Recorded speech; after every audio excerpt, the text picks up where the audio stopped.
जिस ग्रह प्रणाली में हम रहते हैं उसमें यह बहुत ही खूबसूरती से प्रकट हुआ है। पृथ्वी और सूर्य का डायमीटर या व्यास, चंद्रमा और पृथ्वी के बीच की दूरी और सूर्य के आसपास पृथ्वी के पथ को किस तरह से हिस्सों में बांटा गया है, इन सभी चीजों के आधार पर आकाशीय प्रणाली और इंसान के शरीर के बीच का संबंध समझने के बाद कई चीजें बनाई और विकसित की गई थीं।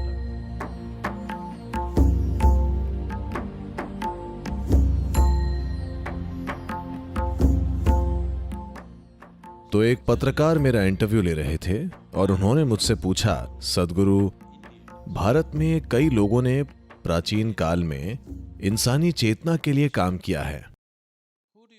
आपके हिसाब से पश्चिमी दुनिया में किसने बड़ा योगदान दिया है? मैंने बिना किसी हिचकिचाहट के कहा, चार्ल्स डार्विन। तो उन्होंने कहा, कैसे? चार्ल्स डार्विन तो जीव विज्ञानी है। नहीं नहीं, पश्चिमी दुनिया में चार्ल्स डार्विन ने यह विचार रखा कि अगर कोई जीव कोशिश करता है तो वो अपनी सीमाओं से परे जा सकता है। ये सीमाएं ईश्वर ने नहीं बनाई हैं।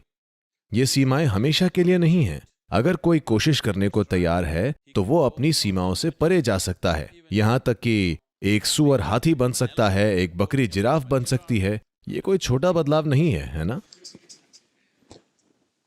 मैं बंदरों की बात नहीं करूंगा, ठीक है?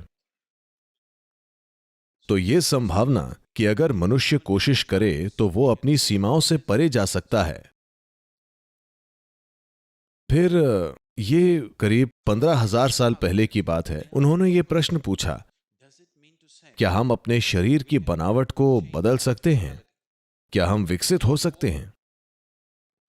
So Adi Yogi said, your physical evolution is complete. तब आदि योगी बोले, आपका शारीरिक विकास पूरा हो गया है। और उन्होंने इसके पीछे की गणित समझा दी कि ऐसा क्यों है। तो जब उन्होंने पूछा क्या हमारे शरीर विकसित हो सकते हैं, उन्होंने उनके शरीर के बारे में बताते हुए कहा, आपके सिस्टम में ऊर्जा के 114 जंक्शन बिंदु हैं, जिन्हें योग विज्ञान में हम चक्र कहते हैं।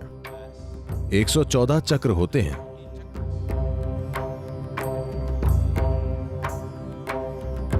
इसमें से 2 शरीर के बाहर और 112 शरीर के अंदर हैं। इन 112 में से 4 ऐसे हैं जिनके बारे में आप कुछ नहीं कर सकते। बाकी के चक्र सक्रिय होने पर वे 4 भी खिल जाएंगे। ऐसे 108 चक्र हैं जिन पर आप काम कर सकते हैं।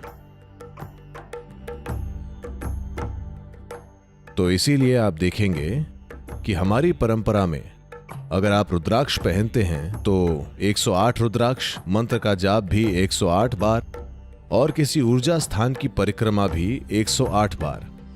This is because there are 108 things that one needs to do if he wants to have a complete mastery over the human mechanism itself.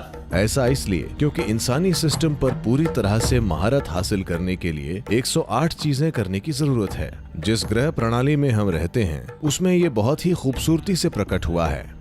पृथ्वी के डायमीटर का 108 गुना सूर्य का डायमीटर है। सूर्य के डायमीटर का 108 गुना सूर्य और पृथ्वी के बीच की दूरी है। चंद्रमा के डायमीटर का 108 गुना चंद्रमा और पृथ्वी के बीच की दूरी है।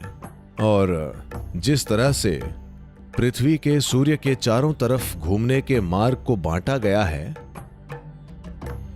108 उसमें भी शामिल है। उदाहरण के लिए पृथ्वी सूर्य के चारों ओर जो स्थितियां लाती है उन्हें नक्षत्र कहा जाता है। ऐसे 27 नक्षत्र होते हैं। नक्षत्र यानी तारा नहीं, नक्षत्र से हमारा मतलब है मापने की इकाई। तो 27 नक्षत्र होते हैं और ये 27 नक्षत्र चंद्र चक्र के आधे हिस्से के भी बराबर है। 27 नक्षत्रों का मतलब है 13.5 चंद्र महीने। और चंद्र कैलेंडर इसी तरह काम करता है। एक नक्षत्र को 4 पदों में बांटा जाता है, यानी चंद्रमा के चक्र का 8वां हिस्सा, जो तकरीबन 3.5 दिन के बराबर होता है। 27 नक्षत्र के 4 पद यानी एक साल में 108 पद। तो एक पूरे वर्ष में 108 पद होते हैं। तो ये लगभग रुद्राक्ष के मनकों की संख्या की तरह है, 108। अभी पृथ्वी खुद को सूर्य के चारों ओर 108 मनकों के रूप में व्यवस्थित कर रही है और उसी के हिसाब से आप माला में 108 मनकों का इस्तेमाल करते हैं। ये सूर्य की परिधि के चारों ओर मौजूद मोतियों जैसा है। Based on this, knowing the connection between the celestial system and the human system, many things were evolved and developed. इसके आधार पर आकाशीय प्रणाली और इंसानी सिस्टम के बीच के संबंध को जानकर बहुत सी चीजें विकसित की गई हैं। ये बहुत ही हैरानी की बात है कि अब पिछले 6 वर्षों में दुनिया के न्यूरो साइंटिस्ट भी यही बातें कह रहे हैं। इस बारे में खोज होती रही है कि क्या हम इंसानी दिमाग को उसकी मौजूदा सीमाओं से परे विकसित कर सकते हैं। तो आज न्यूरो साइंटिस्ट कह रहे हैं कि आप इंसानी दिमाग को और विकसित नहीं कर सकते, न्यूरोलॉजिकल सिद्धांतों के कारण नहीं, बल्कि धरती के भौतिक नियमों के कारण।